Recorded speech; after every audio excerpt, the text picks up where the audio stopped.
Hey everyone, and welcome back to the channel. Today's going to be a very big one as we're getting the Jpipe installed and heading off for tuning. As I mentioned in the previous one, unfortunately I will not be doing the Jpipe install myself. This is due to not wanting to strip the bolts on the turbo, and just for that'll put my car out of commission if I do that, as I won't be able to actually get replacement bolts for a bit. So letting the workshop do that one. Right now though, I'm just going to load up the car with the Jpipe and we'll head off to the tuning centre.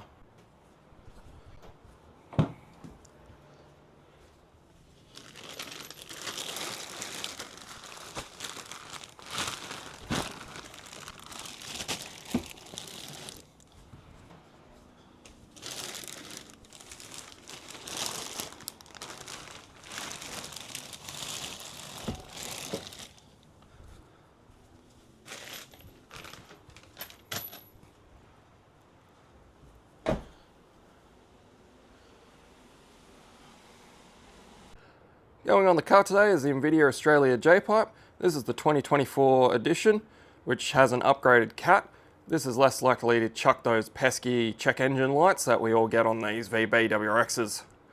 After the install of the Jpipe, we're going to be chucking the car on the dyno. This is going to work in conjunction with our intake and the front mount intercooler that was installed in the last video. Hoping to see probably 230 kilowatts at the hubs. Our dynos do read a little different here in Australia to what you guys have in America, especially on the dyno jets. Our dynos tend to read a bit closer to your Mustang dynos. So once we get all the figures and everything, I'll go through and explain where we're at and what we're going to do.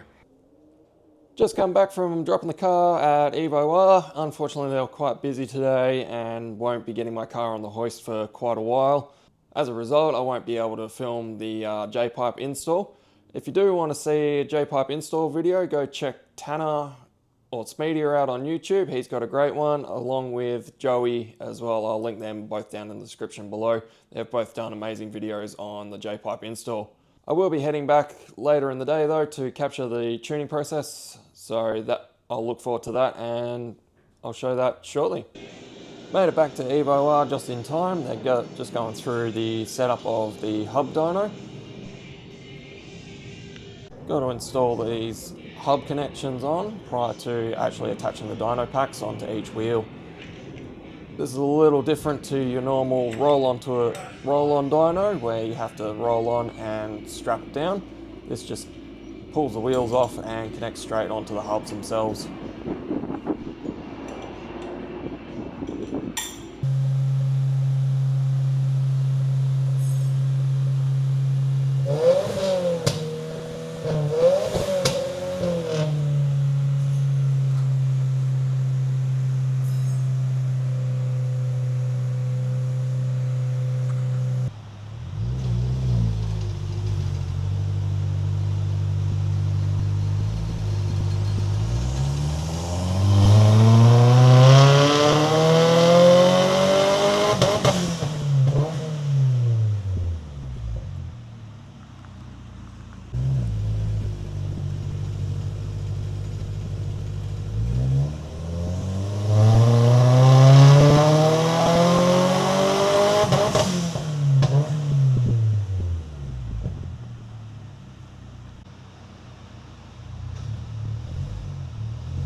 Back from Evo R now, so I figured it's time to discuss the results.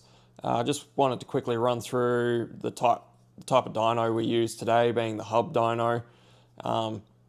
Here in Australia, we use the mainline brand of dynos. These read very similar to the Mustang dynos over in the US, so not like the Dyno Jets, they read a bit lower. Today, however, we were using a hub dyno, which again reads differently from the mainline dynos that I'm used to here in Australia. The hub dynos do read a little bit differently from the mainline dynos as they don't have the wheel mass to contend with. This means they do read slightly higher, and we'll see that in the results today. So on the third run, as you can see here, we made about 303 horsepower, which is equivalent to 225 kilowatts. This is at the hubs, as mentioned earlier. The torque curve has us topping out at about 435 Newton meters, which is equivalent to 320 foot-pounds of torque.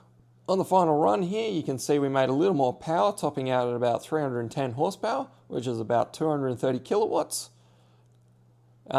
This was achieved with similar torque. Now, one of the biggest issues we were running into was an incompatibility with some of the baseline maps in the Cobb Access software.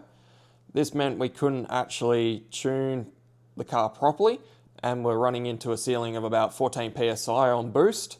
What this means is I'm going to have to go back in a couple of weeks once this software glitch is figured out, and we're trying to push towards about 16, 17 pounds of boost, which hopefully should net us another 10 to 15 horsepower. Yeah, it's been about a week and I totally forgot to film an outro for this video, so here we go. Yeah, tune's been on the car for about a week. It is pretty good. Fortunately, I am having a few issues with the check engine light and the catalytic converter efficiency throwing that code.